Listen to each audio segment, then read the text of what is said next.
O cenário político brasileiro está fervendo nesse momento que antecede as eleições para presidente da República, deputados federais, senadores, governadores e deputados estaduais.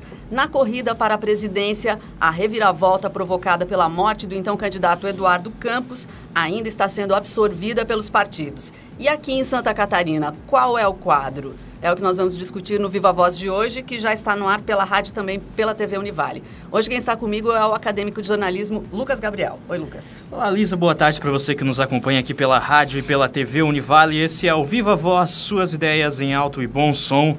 Lembrando que você pode entrar em contato conosco, é muito fácil. Tem o Twitter, o @VivaVozUnivale. Tem também nosso Facebook, facebook.com/VivaVozUnivale. E o e-mail, vivavozunivale@hotmail.com.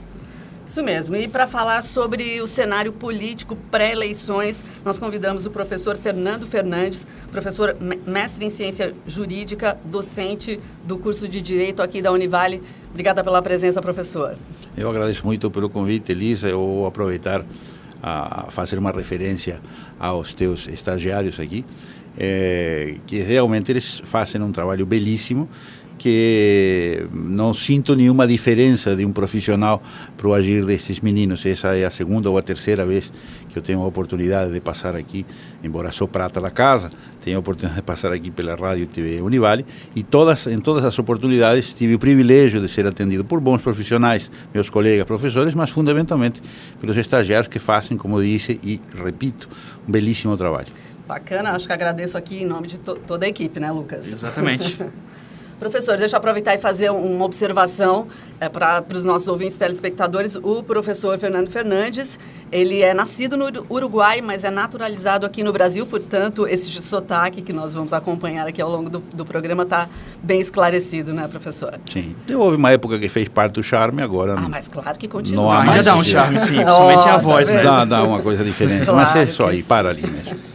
Professor, bom, após o início do horário eleitoral no rádio e na televisão, agora que as coisas já estão funcionando aí, quando a gente já está mesmo naquele momento de prestar atenção para poder votar em breve, agora em outubro, como é que o senhor avalia os candidatos, as propostas, na verdade, como o senhor avalia os programas e as participações dos candidatos nesse primeiro momento em que a gente já tem a campanha no rádio e na TV? Eu diria que há algumas questões que precisam ser esclarecidas para que o eleitor não mal entenda e para que ele consiga fazer uma análise, digamos assim, mais responsável e com bases mais sólidas. Em primeiro lugar, nós precisaríamos retroceder um ano e meio, e havia pesquisas, quando ainda estávamos falando de pré-candidatos, de candidatos a candidatos e aquela coisa toda, e havia pesquisas que indicavam a candidata Marina Silva com 26% das intenções de voto. Isso em primeiro lugar. Para nós não dizermos que, de alguma maneira, hoje as intenções de voto dela são exclusivamente fruto da piedade do eleitor. Não. Ela já era detentora de uma, además, ela teve uma participação na eleição passada com um saldo de votos bastante expressivo. Então não era uma desconhecida absoluta. Pois bem, nós temos, num primeiro momento, um cenário. Nós temos um cenário que, de maneira preocupante, aponta quase 70% da população querendo mudança. Isso é, digamos assim, é cíclico. Isso é natural, isso é da democracia. Os regimes democráticos trazem essa questão da oxigenação, da alternância e tal. E isso é extremamente positivo. Não que seja melhor ou que seja... É que é positivo, isso é do cidadão, isso é natural do ser humano e especialmente do ser humano que vive em situações ou em repúblicas ou em estados democráticos. Então já havia isso, as pesquisas apontavam 72% do eleitorado buscando uma coisa diferente, indecisos. Esses indecisos vão se assentando e vão escolhendo mais ou menos a prioristicamente, num primeiro momento, as suas intenções de voto. Aqueles que mais ou menos já tinham decidido, que têm alguma questão pessoal, por algum benefício próprio, presente, passado ou futuro, e que de alguma maneira, inclusive questões ideológicas, de militância e assim por diante. Mas ainda o naco para indecisos, para brancos e nulos, era muito expressivo. Quando falece o candidato Campos, o que nós vemos é que não há uma migração imediata das intenções de voto para a candidata Dilma e para o candidato Aécio em favor da Marina. Não. O que há é uma diminuição expressiva dos brancos e nulos e dos votos indecisos. Nós vemos que, na mesma medida que caem os indicadores de indecisos, brancos e nulos, aumenta as intenções de voto na candidata Marina Silva. Então, a minha leitura, entendo que, de maneira clara, o eleitor confirma o mudancismo, confirma ali. Eu estou escolhendo esta como sendo a terceira via. E isso poderia acabar acontecendo com o candidato Campos ou não. Isso nunca saberemos, porque, lamentavelmente, se perdeu uma vida humana em um acidente trágico, não somente uma, porque ele não ia sozinho no avião, mas estamos nos referindo a ele. Eu acho que a gente, só deixa eu fazer uma pausa, porque eu acho que a gente pode citar os últimos dados da pesquisa do Ibope, que é essa pesquisa do dia 26, só para a gente localizar melhor. Então, nesse dia, a candidata Dilma aparecia, então, com 34%, a Marina, segundo lugar, 29%, então, o Aécio Neves vem em terceiro com 19%. E a pesquisa anterior, já para a gente fazer um comparativo, que saiu no dia 7 de agosto, tinha Dilma com 38%, então essa é a primeira, o impacto maior, né? 38 com Dilma, Aécio com 23%, e até então o candidato Eduardo Campos aparecia com 9%, né? Então, acho que é só para a gente clarear um pouco isso tudo, né, Lucas? E também tem outro ponto que saiu também uma possível disputa de segundo turno entre as candidatas Dilma Rousseff do PT e Marina Silva, né? Pois é, como é que o senhor avalia agora? Eu sei que o senhor já estava discursando nessa linha, só para aproveitar para a gente colocar esses dados ainda. A qualquer momento pode sair uma nova pesquisa, mas eu acho que, de qualquer forma... Sim, por vários motivos, inclusive para que isto não se transforme em um monólogo. Não. Entrevista é entrevista, não é? São perguntas e respostas. Às vezes eu me empolgo porque é um tema, que me traz extrema satisfação.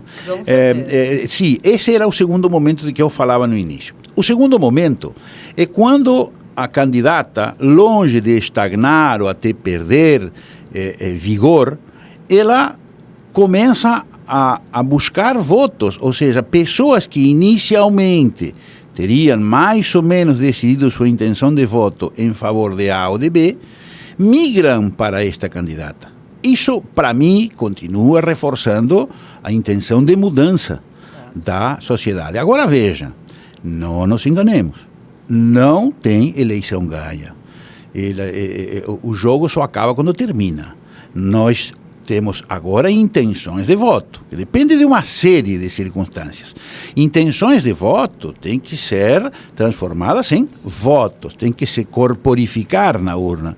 O resultado da urna nem sempre tem sido, aliás, não são poucas as vezes que as grandes empresas de pesquisa, as grandes marcas, digamos assim, de pesquisa, se equivocaram, mas se equivocaram redondamente, se equivocaram ridiculamente, por diferentes fatores, por diferentes motivos. Então, pode acontecer. Então, não estou antecipando nada, não estou dizendo este ganhou, aquele está fora, não estou dizendo nada disso. Estou dizendo que, num primeiro momento, pode ser que a Marina Silva entrando na disputa não mais como vice e sim como candidata, que num primeiro momento tenha havido alguma questão digamos, de piedade ou de solidariedade ou alguma questão assim que tenha sido transmitida, mas ela já tinha seu caudal de votos. E havia também aquela questão do eleitorado buscar uma mudança. Ela, de alguma maneira, ou de muitas maneiras, está conseguindo corporificar isso. Eu sou o novo, eu sou o diferente. E ela não está fazendo isso atacando A ou B, tentando denegrir a imagem do A ou B. Muito pelo contrário, ela está utilizando uma estratégia que é uma estratégia, eu diria, decente, que é uma estratégia que é o que se espera do candidato sério, do candidato... Eu não estou restando seriedade aos outros, eu estou apenas analisando a postura do candidato. O que se espera de alguém que está postulando a candidatura ao mais alto cargo da nossa república, que é um continente. nós estamos falando de alguém que está fazendo propostas e que está sabendo elogiar e aproveitar o bom que os governos PT e PSDB, para sair um pouco dessa polarização que se transformou nesses últimos 20 anos, não é? Tirando o melhor. E por que não, se ambas as correntes são brasileiras? E ela também é brasileira, e estamos falando das eleições do Brasil. Então não há necessidade de se partir para a ignorância, de apontando exclusivamente os defeitos e as mazelas de uma e outra das hostes políticas. Vamos buscar o que é proveitoso, imagino que essa é, e o que está demonstrando, essa é a campanha dele, ou nesse sentido caminha a campanha dele. Vamos buscar o que é proveitoso e vamos fazer propostas conciliadoras da evolução com a preservação. E essa é a mensagem muito clara. E o eleitorado está entendendo com extrema facilidade, porque o discurso é um discurso sadio, é um discurso que parece que já previamente está aceito pela nossa população. A população não aceita mais a degradação por degradação ao meio ambiente, mas também leva em consideração que nós temos que buscar riquezas, que nós temos que produzir riquezas, que nós temos que evoluir, não é? Então há necessidade de se buscar uma compatibilização, e a proposta da Marina. Então aí ela está conversando com setores que antes eram de alguma forma vistos como antagônicos. Esses setores conversando com ela e ela conversando com esses setores estão encontrando pontos de confluência. Tudo isso é positivo, mas isso é positivo para a nossa nação. Que o político tenha essa estatura para tratar dessas questões, extremamente positivo. Não está decidida a eleição. Estamos, para fins eleitorais, estamos começando. Muito bem. Outro ponto que a gente reparou nos primeiros horários eleitorais, no horário do PT, a gente viu mais uma vez o ex-presidente Lula participando da campanha da atual presidente Dilma Rousseff. Você acha que ela não teria uma força, digamos, exemplar, assim, se ela tivesse sem auxílio do ex-presidente Lula na sua campanha, ela não daria conta de bancar uma campanha sozinha? Olha, o PT e tudo em torno do PT é estranho. O PT tem uma série de caras. Eu não estou, digamos, não me mal entenda, eu não estou denegrindo o PT. O que estou dizendo é que o PT não é um partido uniforme. O PT tem uma série de tendências que elas são entre si bastante antagônicas. Boa parte do Partido dos Trabalhadores não aceita a Dilma como sendo uma legítima representante do Partido dos Trabalhadores, porque ela teve um histórico de militância anterior no PDT. Então, ela é bastante hostilizada dentro do Partido dos Trabalhadores, porque ela não é, digamos assim, PT de carteirinha, PT de sangue azul e assim por diante. O que é uma forma de discriminação, é uma barbaridade. Então, eu tenho para mim que muito mais essa ala do PT, que não quer, em hipótese alguma, permitir que a Dilma sozinha possa enfrentar essa eleição e ganhando, seja ela a grande liderança, e perdendo, seja culpa do PT que a abandonou, que quer deixar de tutelar ela. Eu entendo que essa parte do PT está tentando tutelar a Dilma de alguma maneira. O que isso pode se resultar em votos? As urnas vão dizer. Eu acredito que esse modelo já está gasto, essa borduna do Lula, que já não é mais Lulinha Paz e Amor como antigamente, que, sabe, agredindo, todo mundo está querendo atacar PT e aquela coisa toda, já cansou a cidadania. Professor, a gente vai para o intervalinho, mas já vou deixar uma pergunta para reflexão. São 11 candidatos à presidência da República dessa vez, né? Como o senhor vê essa diversidade? Quer dizer, é uma real diversidade? Qual a sua avaliação dos demais candidatos? Mas depois do intervalo a gente pede para o professor Fernando Fernandes responder a respeito deste assunto, a gente já volta. Já estamos de volta. Hoje nossa conversa é com o professor Fernando Fernandes, professor mestre em Ciência Jurídica, docente aqui do curso de Direito da Univale. E a discussão aqui é o panorama da política brasileira antes da eleição, agora em outubro, né, Lucas? Exatamente. Professor, no final do último bloco a gente estava falando a respeito do excesso de candidatos, né? Na última eleição, se não me engano, eram 10 candidatos e agora passou para 11 candidatos disputando a presidência da República. O que o senhor tem a dizer a respeito desse cenário? Não é um exagero tantos candidatos para disputarem um cargo? Num primeiro momento, isso também faz parte da democracia e também faz parte da democracia em nações que escolhem o pluripartidarismo como sistema. Eu não acho a discussão de ideias através de partidos, eu não acho que de alguma maneira possam não serem salutares, essa discussão não ser salutar à democracia, muito pelo contrário, ele se expõe, senão isso acontece intramuros. Sistema bipartidário, você não toma participação disso porque essas discussões acontecem dentro do partido, então você não tem condições de realmente avaliar as lideranças, os pensamentos e as posturas reais dos candidatos. O prato bem feito, você ou toma ou deixa. Então o pluripartidarismo nos oferece essa possibilidade. Agora, de um lado nós temos os candidatos e de outro lado nós temos os candidatos. Não sei se o telespectador e o ouvinte estão entendendo. Os candidatos são aqueles que realmente têm alguma chance. Estão disputando o pleito. E nós temos 3 candidatos disputando o pleito. Disputando realmente, que sabem e que têm consciência disso.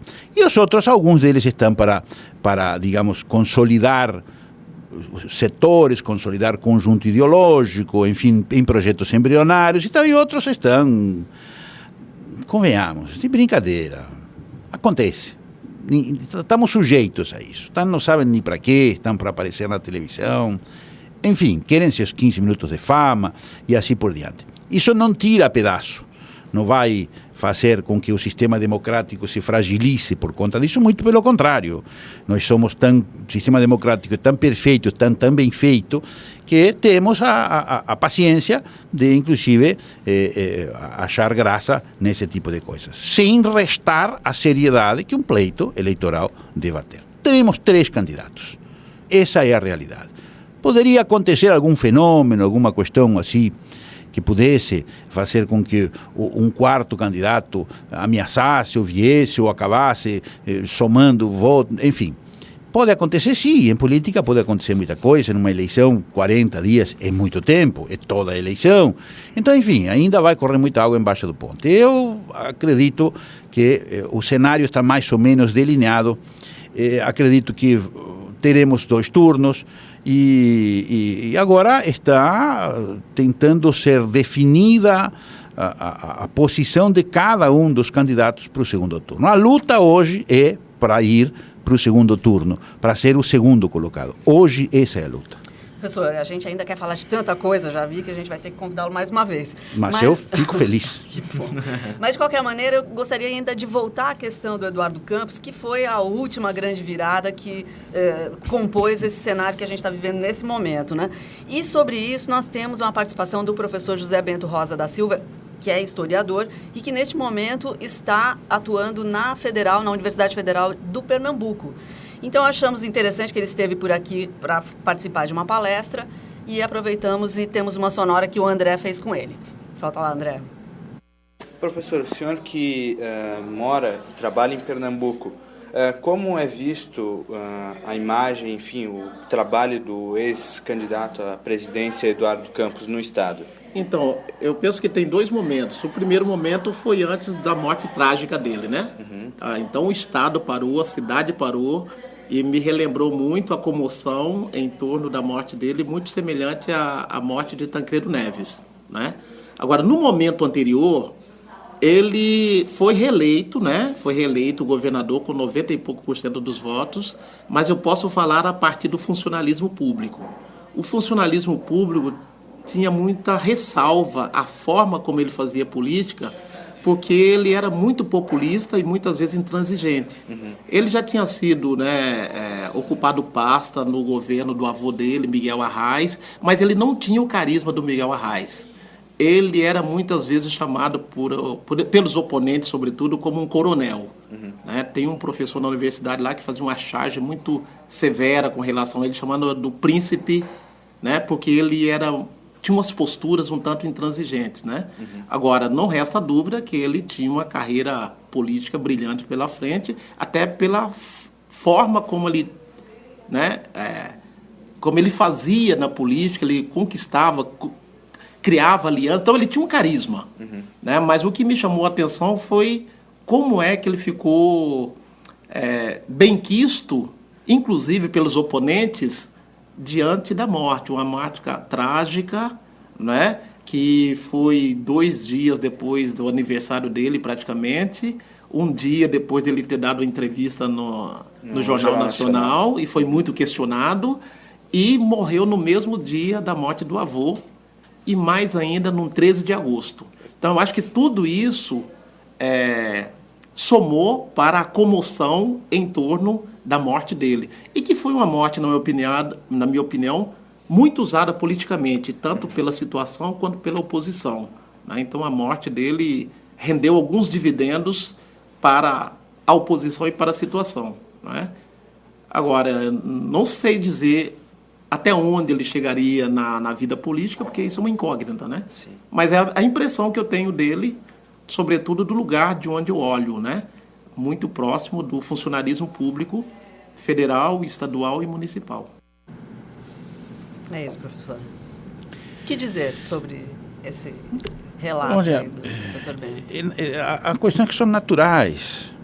Por exemplo, primeiro, nós temos que nos reportar ao âmago da nossa população. O brasileiro para mim, não tenho nenhuma dúvida, é o povo de Deus. O brasileiro é a coisa mais próxima a Deus que eu acho que tem sobre este planeta. É generoso, ele é extremamente sensível.